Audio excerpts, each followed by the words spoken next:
સુરત શહેરની જીવાદોરી ગણાતી તાપી નદી આજે જળકુંભીના અજગરી બરડામાં સપડાઈ ગઈ છે. વાલક ઇન્ટેક વેલ પાસે ગટરના પાણીના પ્રવાહને કારણે જળકુંભીનું પ્રમાણ સતત વધી રહ્યું છે.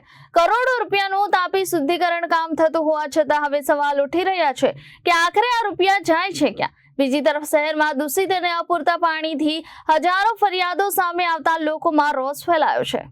તાપી નદીના જે પટમાંથી શહેર માટે પીવાનું રો વોટર લેવામાં આવે છે, જ્યાં હાલ જળકુંભીએ જાણે અજગરી બરડો લીધો હોય તેવા દ્રશ્યો સામે આવ્યા છે. વાલક ઇન્ટેકવેલ નજીક ગટરનું પાણી છોડાતા જળકુંભીનું પ્રમાણ વધી રહ્યું હોવાનું માનવામાં આવી રહ્યું છે, જેના કારણે પાણી શુદ્ધિકરણ પ્લાન્ટમાં બેકવોશની પ્રક્રિયા વધતા આર્થિક ભારણ પણ વધી ગયું છે.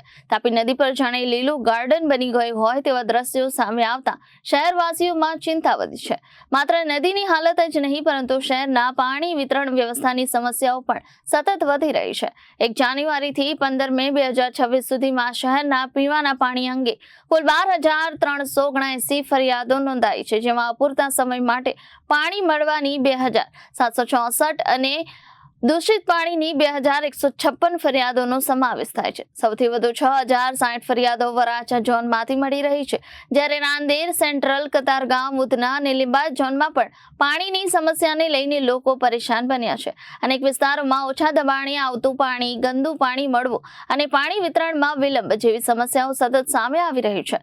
દૂષિત પાણીની સમસ્યા પાછળ તાપી નદીમાં વધતી જળકુંભીને પણ એક કારણ માનવામાં આવી રહ્યું છે. હવે લોકો સવાલ ઉઠાવી રહ્યા છે કે તાપી શુદ્ધિકરણ પાછળ થતા કરોડોના ખર્ચ છતાં નદીની હાલત સુધરતી કેમ નથી?